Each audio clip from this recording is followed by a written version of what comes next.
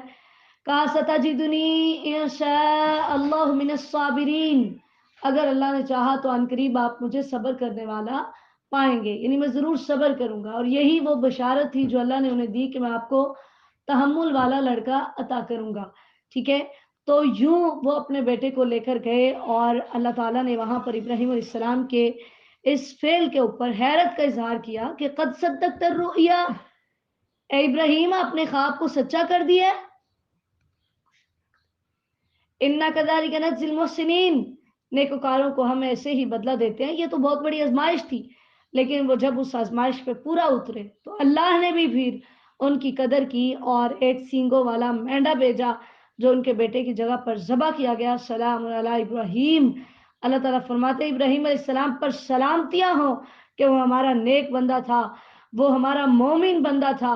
تو ہم نے اس کا پچھلوں میں ذکر خیر چھوڑا اور پھر ہم نے اس کو اسحاق کی خوشخبری دی کہ جو نبی ہوگا نیکوکاروں میں سے ہوگا، اور پھر ہم نے اسحاق کے لیے بھی برکت رکھی کہ اس کی اولاد میں بھی پھر ہم نے نبی بنائے۔ ومن ذریتہما محسن وظالم لنفسہ مبین، کہ ہم نے یہ بتا دیا کہ پھر اسحاق علیہ السلام کی اولاد میں سے بھی کچھ نیکوکار ہوں گے اور کچھ اپنے نفسوں پر ظلم کرنے والے ہوں گے۔ وَلَقَدْ مَنَنَّا عَلَى مُوسَى وَهَارُونَ، چوتھا رکوع ہے آیت نمبر 114 سے 138 تک۔ اللہ تعالیٰ نے موسیٰ و ہارون علیہ السلام پر بے شمار احسانات کیے، ان کو بہت بڑی مصیبت سے نجات دی، اللہ تعالیٰ نے ان کی مدد کی، ان کو واضح کتاب یعنی تورات عطا کی، صراط مستقیم کی طرف ان کی رہنمائی کی، پچھلوں میں ان کا ذکر خیر چھوڑا، ان پہ سلامتیاں بھیجی کیونکہ وہ بھی اللہ کے نیک بندے تھے۔ پھر حضرت الیاس علیہ السلام کا تذکرہ ہے کہ جن کی قوم بال نامی بت کی پوجا کرتی تھی، انہی کا دوسرا نام الیاسین ہے۔ اللہ تعالیٰ نے ان کا بھی ذکر خیر پچھلوں میں چھوڑا اور ان پر بھی سلامتیاں بھیجی، انہوں نے بھی اپنی قوم کو توحید کا درس دیا اور بتوں کی عبادت سے روکا۔ اللہ تعالیٰ فرماتے ہیں وہ بھی ہمارے نیک بندے تھے۔ اور پھر تذکرہ ہے حضرت لوط کا کہ انہوں نے بھی اپنی قوم کو فعل بد سے ڈرایا اور وہ بھی اللہ تعالیٰ کے نیک بندے تھے کہ جب انہوں نے اللہ تعالیٰ کی اطاعت کی تو اللہ تعالیٰ نے ان کو اور ان کے گھر والوں کو نجات دی اور باقی سب کو تباہ و برباد کر دیا۔ پانچواں رکوع ہے بَإِنَّ یونس لَمِنَ الْمُرْسَلِینَ، آیت نمبر 139 سے 182 تک۔ حضرت یونس علیہ السلام کا تذکرہ ہے کہ جب وہ بھاگ گئے تھے، یعنی قوم کو بہت تبلیغ کی، جب قوم نہ مانی تو اللہ کے حکم کے بغیر ہی چلے گئے اور قوم کو کہا کہ اب تم انتظار کرو، تم پہ عذاب آئے گا، ٹھیک ہے۔ تو وہاں پر گئے، اذ ابق الی الفلک المشحون، ابق کہتے ہیں غلام کے اپنے مالک کے پاس سے بھاگ جانے کو، ٹھیک ہے۔ تو جب حضرت یونس علیہ السلام کشتی میں سوار ہوئے تو کشتی میں سامان زیادہ ہو گیا۔ اب انہوں نے کہا کہ یا تو سامان پھینکنا پڑے گا یا پھر کسی کو چھلانگ لگانی ہوگی۔ کوئی بھی تیار نہیں تھا۔ جب کرہ ڈالا گیا تو کرے میں حضرت یونس علیہ السلام کا نام نکلا۔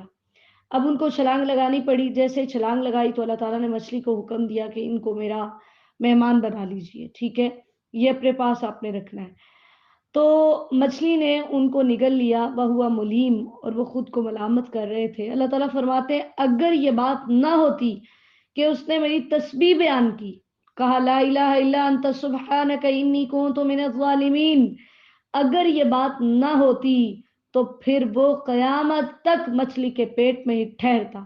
تو پتہ چلا کہ یہ دعا اتنی اہم ہے اور وہ دعا اتنی اہم ہے جس میں اللہ کی حمد بیان کی جائے، اللہ کی پاکی بیان کی جائے۔ اللہ تعالیٰ نے ان کی دعا قبول کی اور ان کو ایک چٹیل میدان میں اتارا جہاں کوئی درخت اور سائے کی کوئی چیز نہیں تھی۔ اور پھر اللہ تعالیٰ فرماتے ہیں وَأَنبَتْنَا عَلَيْهِ شَجَرَةً مِّن یقطین، یقطین ہر وہ پودا جس کا تنا نہ ہو، ٹھیک ہے، جیسے کدو ہے، تربوز ہے، خربوزہ ہے، ککڑی ہے۔ اللہ تعالیٰ نے اس کو معجزاتی طور پر اتنا بڑا کر دیا کہ اس نے یونس علیہ السلام پر سایہ کیا۔ اور پھر اللہ تعالیٰ فرماتے ہیں ہم نے اس کو 100,000 کی طرف یعنی 1,00,000 کی طرف ہم نے بھیجا، یا اس سے زیادہ تھے، پھر وہ ایمان لے آئے اور ان کے ایمان نے انہیں فائدہ دیا۔ فَاسْتَفْتِهِمْ لِرَبِّكَ الْبَنَاتُ وَلَهُمُ الْبَنُونَ، اے میرے نبی ان سے پوچھئے، یہ اللہ تعالیٰ کے لیے فرشتوں کو بیٹیاں ثابت کرتے ہیں، ان سے پوچھئے کیا ان کے لیے بیٹے اور اللہ کے لیے بیٹیاں ہیں؟ کیا یہ وہاں موجود تھے جب اللہ تعالیٰ نے فرشتوں کو مؤنث بنایا تھا؟ یہ جھوٹ بول رہے ہیں، ولد اللہ انہم لکاذبون، جھوٹ بول رہے ہیں کہ اللہ کی اولاد ہے۔ اصطفى البنات علی البنین، اگر اس نے اولاد بنانی ہی تھی تو اس نے بیٹوں پر بیٹیوں کو چنا ہے۔ ما لکم کیف تحکمون، کیسے فیصلے ہیں؟ اپنے لیے تو بیٹیاں پسند نہیں کرتے ہو، اللہ کے لیے بیٹیاں ثابت کرتے ہو۔ بتاؤ ام لکم سلطان مبین، کیا تمہارے پاس کوئی واضح دلیل ہے؟ فاتوا بکتابکم ان کنتم صادقین، اگر تم سچے ہو تو جاؤ اپنی کتاب لے کر آؤ جس میں یہ لکھا ہو کہ فرشتے مؤنث ہیں اور فرشتے اللہ کی بیٹیاں ہیں۔ نعوذ باللہ، اللہ تعالیٰ فرماتے ہیں کہ انہوں نے اللہ اور جنات کے درمیان نسبی رشتہ قائم کیا۔ نعوذ باللہ، فرشتے کے مشرکین کہتے تھے کہ فرشتے اللہ کی بیٹیاں ہیں اور جنات اللہ کے بیٹے ہیں اور اللہ کا ان کے ساتھ سسرالی تعلق ہے۔ نعوذ باللہ، اللہ تعالیٰ فرماتے ہیں حالانکہ جنات کو بھی یہ پتہ ہے کہ وہ اللہ کے سامنے حاضر کیے جائیں گے۔ سبحان اللہ عما یصفون، اللہ تعالیٰ اس سے پاک ہے جو یہ بیان کر رہے ہیں۔ اللہ تعالیٰ فرماتے ہیں کہ فرشتے خود اپنی زبانی اس بات کا اعتراف کرتے ہیں کہ وہ اللہ کی اولاد نہیں ہے بلکہ اس کی عبادت گزار مخلوق ہے۔ وہ کہتے ہیں وَإِنَّا لَنَحْنُ الصَّافُونَ وَإِنَّا لَنَحْنُ الْمُسَبِّحُونَ، کہ ہم ہی صف باندھنے والے ہیں، ہم ہی تسبیح بیان کرنے والے ہیں۔ نبی اکرم صلی اللہ علیہ وسلم نے فرمایا میں وہ دیکھتا ہوں جو تم نہیں دیکھتے، میں وہ سنتا ہوں جو تم نہیں سنتے۔ آسمان چرچرا رہا ہے اور اس کا حق ہے کہ وہ چرچرائے، اس میں 4 انگلیوں کے برابر جگہ نہیں مگر کوئی نہ کوئی فرشتہ اس میں پیشانی اللہ کے لیے سجدے میں رکھے ہوئے ہے۔ اللہ کی قسم اگر وہ جان لو جو میں جانتا ہوں تو تم رو زیادہ اور ہنسو کم۔ جامع ترمذی کی حدیث نمبر 2312 ہے۔ مشرکین کا دعویٰ تھا کہ اگر ہمارے پاس کوئی نبی آتا تو ہم ضرور مانتے، لیکن جب نبی آیا تو وہ نہ مانے۔ اللہ تعالیٰ نے نبیوں کو حکم دیا کہ ہم نے آپ کی مدد لازمی طور پہ کرنی ہے، لہٰذا آپ ان سے منہ پھیر لیجیے، اور پھر ان کو یہ بھی بتایا اگر نہیں مانو گے تو تم پہ حملہ کیا جائے گا اور تمہیں ہلاک کر دیا جائے گا۔ اور حملہ کرنے کے لیے صبح کا وقت یہاں پر بتایا گیا ہے کیونکہ عربوں کے اندر عموماً صبح کے وقت ہی کسی پر حملہ کیا جاتا تھا۔ نبی علیہ السلام کا بھی یہی معمول تھا کہ جب کسی پہ حملہ کرنا ہوتا تو صبح کے وقت کرتے۔ اللہ تعالیٰ نے فرمایا سبحان ربک رب العزت عما یصفون، کفار کے تمام برے عقائد کا جواب دیتے ہوئے اللہ تعالیٰ نے فرمایا کہ اللہ جو عزت کا رب ہے وہ ان تمام چیزوں سے پاک ہے جو وہ بیان کرتے ہیں، اور اس کے رسولوں پر سلامتی ہو، الحمدللہ رب العالمین، اور تمام تر تعریفات کا مستحق بھی اللہ ہی ہے جو تمام جہانوں کا پالنے والا ہے، پیدا کرنے والا ہے۔ سورۃ الصاد مکیہ، بسم اللہ الرحمن الرحیم۔ صاد والقرآن ذی الذکر بل الذین کفروا فی عزت وشقاق۔ پہلا رکوع ہے آیت نمبر 1 سے 14 تک۔ اللہ تعالیٰ نے حروف مقطعات سے اس سورت کی ابتدا کی اور قرآن کی قسم کھائی جو ذکر والا ہے۔ ذکر سے مراد نصیحت بھی ہے اور عزت اور شرف بھی ہے، عز و شرف بھی ہے۔ اللہ تعالیٰ نے فرمایا کہ یہ لوگ صرف خود ساختہ عزت اور تکبر کی وجہ سے کفر کر رہے ہیں، ان کو اپنے سے پہلی قوموں کی طرف دیکھنا چاہیے کہ ان کے لیے کوئی چھٹکارے کا وقت نہیں تھا، اور جب ان پہ عذاب نازل ہوا پھر وہ چیخو پکار کرنے لگے اور عذاب کے ٹل جانے کی التجائیں کرنے لگے، لیکن اس وقت پھر یہ ان کی التجا پوری نہ ہوئی۔ کفار تعجب کرتے تھے، کہتے تھے اجعل الالہۃ الہا واحدا ان ھذا لشیء عجاب، کہ اس نے تمام معبودوں کو ایک ہی معبود بنا دیا، یہ تو بڑی عجیب بات ہے۔ ٹھیک ہے، اسی طرح قوم کے جو سردار تھے انہوں نے اپنے نچلے طبقے سے کہا کہ اپنے معبودوں پہ جم کے بیٹھو، ہم نے اس کی بات نہیں ماننی۔ اللہ تعالیٰ فرماتے ہیں کہ یہ اس طرح کہتے ہیں، ان سے پوچھئے کیا ان کے پاس آپ کے رب کی رحمت کے خزانے ہیں یا آسمان و زمین کی بادشاہت ان کے پاس ہے؟ اگر بادشاہت ان کے پاس ہے تو پھر یہ زمین میں ہی صرف کیوں بیٹھے ہوئے ہیں یا آسمانوں پر کیوں نہیں جا رہے، اوپر جا کر یہ سلطنت سنبھالیں۔ اللہ تعالیٰ فرماتے ہیں جیسے قوم نوح کو, قوم عاد کو, قوم فرعون کو, میخوں والوں کو, قوم سمود کو, قوم لوط کو, اصحاب الایکہ کو جیسے ہلاک کیا گیا, تباہ و برباد کیا گیا, ان کا بھی وہی انجام کیا جائے گا, کیونکہ ان سب نے بھی رسولوں کو جھٹلایا تھا, یہ بھی رسول کو جھٹلا رہے ہیں. فحق کا عقاب, تو دیکھیے میرا عذاب کیسا ہوا, ان کے ساتھ بھی وہی سلوک کیا جائے گا. دوسرا رکوع ہے وَمَا يَنظُرُ هَؤُلَاءِ إِلَّا صَيْحَةً وَاحِدَةً مَا لَهَا مِنْ فَوَاقٍ, آیت نمبر 15 سے 26 تک. فواق کہتے ہیں 2 دفعہ دودھ دھونے کے درمیان کے وقفے کو, یا دودھ دھوتے وقت تھن پکڑنے اور چھوڑنے کے درمیانی وقفے کو. اللہ تعالیٰ فرماتے ہیں یہ عذاب کا جلدی مطالبہ کر رہے ہیں, تو اس وجہ سے یہ صرف اور صرف ایک چیخ کا انتظار کر رہے ہیں اور جب وہ چیخ واقع ہوگی پھر ایک لمحے کی بھی انہیں مہلت نہیں ملے گی. اسی کے ساتھ نبی علیہ السلام کو صبر کی تلقین کی گئی, اور ساتھ ہی داؤد علیہ السلام کا ایک واقعہ بیان کیا گیا کہ جس میں انہوں نے کمال صبر کا مظاہرہ کیا, کہ ان کے پاس طاقت بھی تھی لیکن اس کے باوجود وہ اپنے رب کی طرف رجوع کرنے والے تھے. اور اللہ تعالیٰ نے ان کی خصوصیات ذکر کی کہ ان کے ساتھ پہاڑ اور پرندے مل کر صبح شام اللہ کی تسبیح بیان کرتے تھے. اللہ نے انہیں کتاب اللہ کا علم دیا ہوا تھا, نبوت دی تھی, حکمت دی تھی, معاملات کی فہم و فراست دی تھی, فیصلہ کرنے کی ان کو صلاحیت دی ہوئی تھی. تو ایک واقعہ بیان کر کے نبی علیہ السلام کو تسلی دی گئی کہ آپ پریشان نہ ہوئیے. داؤد علیہ السلام کا واقعہ سنیے کہ انہوں نے کیسے اس موقع پر صبر کیا. وہ اپنے عبادت خانے کے اندر نماز پڑھ رہے تھے تو 2 لوگ دیوار پھلانگ کر اندر داخل ہوئے. تو حضرت داؤد علیہ السلام گھبرا گئے. انہوں نے کہا لا تخف, آپ نے ڈرنا نہیں ہے, اور ساتھ ہی اپنا مسئلہ سنانا شروع کر دیا کہ ہمارا یہ مسئلہ ہے, ٹھیک ہے, اور ساتھ ہی مسئلہ بتا کر ساتھ کہتے ہیں فاحکم بیننا بالحق, یعنی حکم دے رہے ہیں, ان کی مرضی وہ فیصلہ کرتے نہ کرتے. ان کی مرضی کے سب سے پہلے انہیں کہتے پہلے یہ بتاؤ تم کمرے میں آئے کیسے ہو, انلیگل طریقے سے تم میرے پاس آ رہے ہو اور پھر کہہ رہے ہو کہ میں تمہارا فیصلہ کروں, چلو چلے جو یہاں سے, یعنی یوں بھی کہہ سکتے تھے, ٹھیک ہے. لیکن حضرت داؤد علیہ السلام نے ایسا کچھ نہیں کہا. انہوں نے اپنا مسئلہ بیان کیا کہ ایک نے کہا میرے پاس 99 دمبیاں ہیں اور اس کے پاس ایک ہے, یعنی میرے پاس ایک ہے اور اس کے پاس 99 ہے. اس نے مجھے کہا کہ تم اپنی بھی ایک مجھے دے دو تو میری 100 ہو جائے, ٹھیک ہے. تو حضرت داؤد علیہ السلام کو یوں کہہ کر کہتے ہیں ہمارے درمیان حق کے ساتھ فیصلہ کرنا اور ہمارے اوپر زیادتی نہ کرنا. واہدنا الی سواء الصراط. اب بندہ پوچھے اگر تمہیں یہ ڈر ہے کہ یہ زیادتی کرے گا تو پھر تم یہاں فیصلہ کرانے کیوں آئے ہو, پھر تم یہاں کیا لینے آئے. لیکن کمال صبر کا مظاہرہ کرتے ہوئے حضرت داؤد علیہ السلام نے کوئی بات نہیں کی, اور یہ سٹیمنا, یہ حوصلہ, یہ جگرا صرف اللہ کے نبیوں کا ہی ہوتا ہے.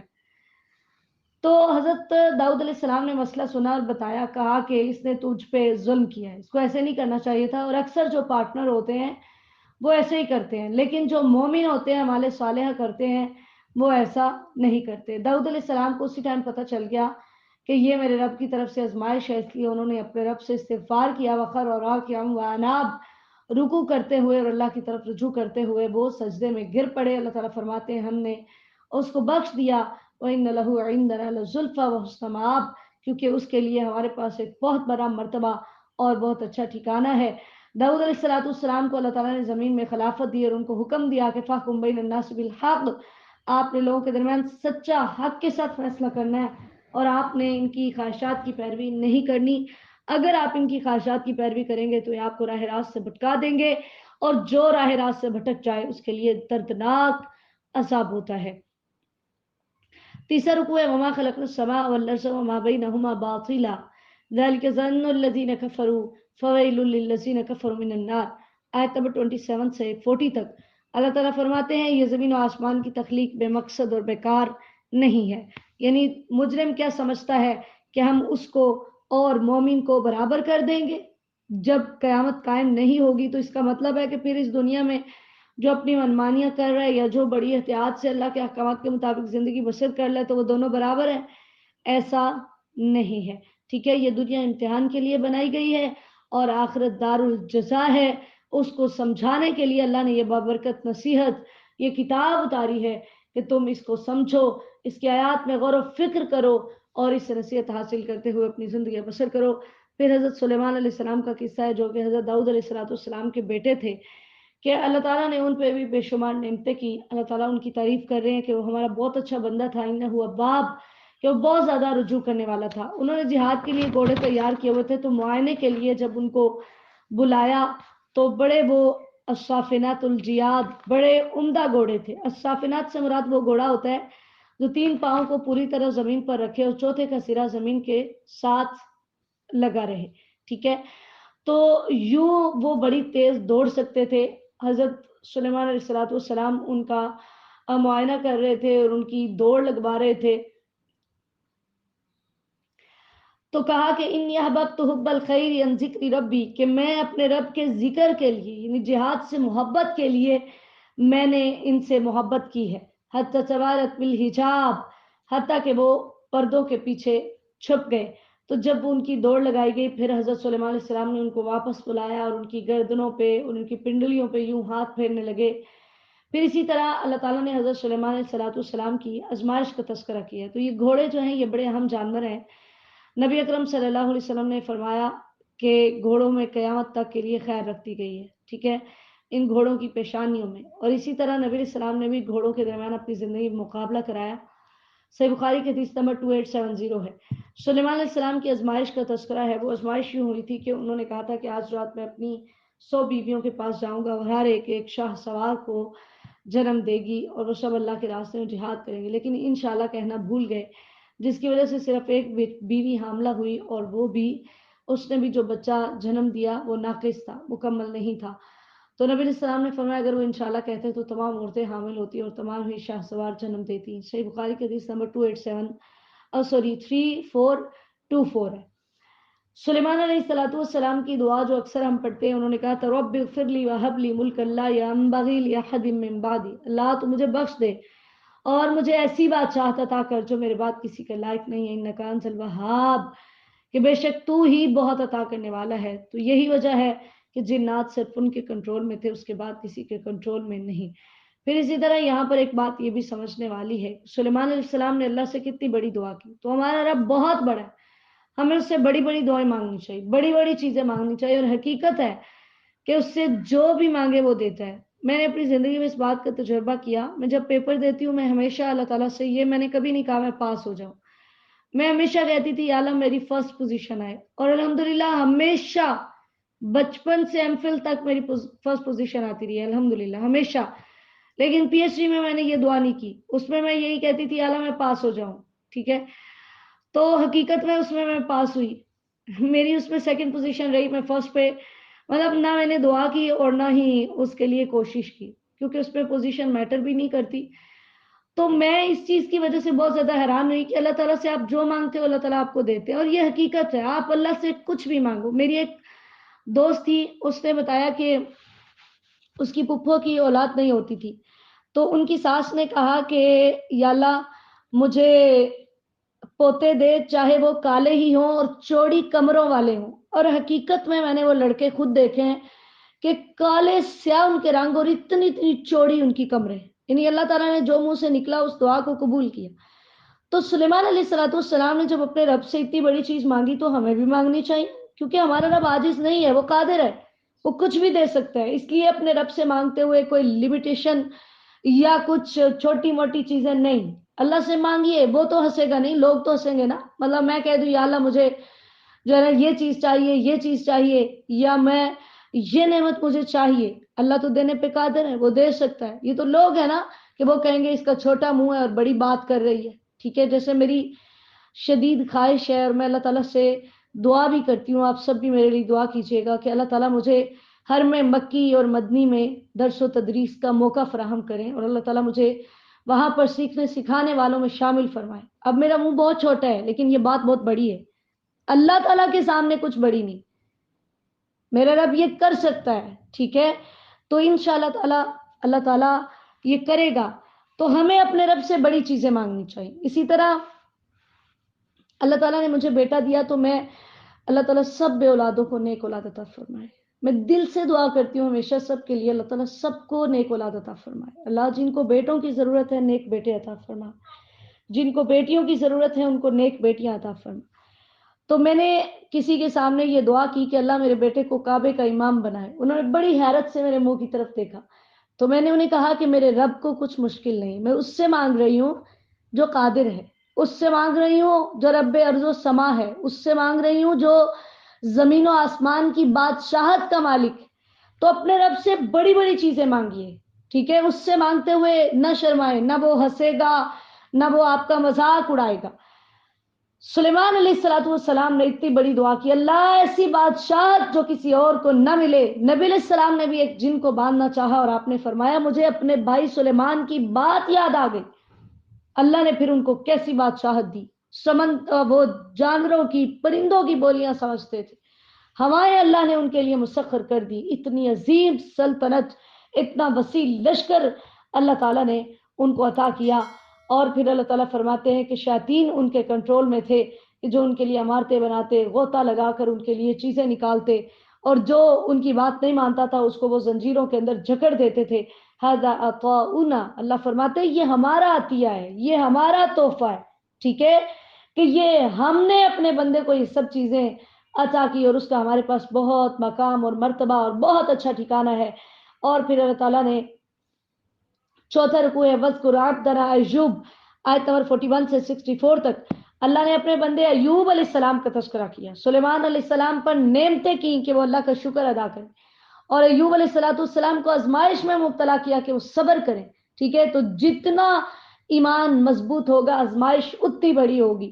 حضرت ایوب علیہ السلام کو اللہ تعالیٰ نے ایک طویل بیماری کے اندر مبتلا کیا، ٹھیک ہے؟ انہوں نے خود اللہ تعالیٰ سے دعا کی، انی مسنی الشیطان بنصب وعذاب اذ نادى ربه انی مسنی الشیطان بنصب وعذاب۔ نصب سے مراد تھکاوٹ یا مشقت، اور عذاب سے مراد بدنی تکلیف، یعنی اللہ مجھے شیطان نے یہ تکلیف پہنچائی ہے۔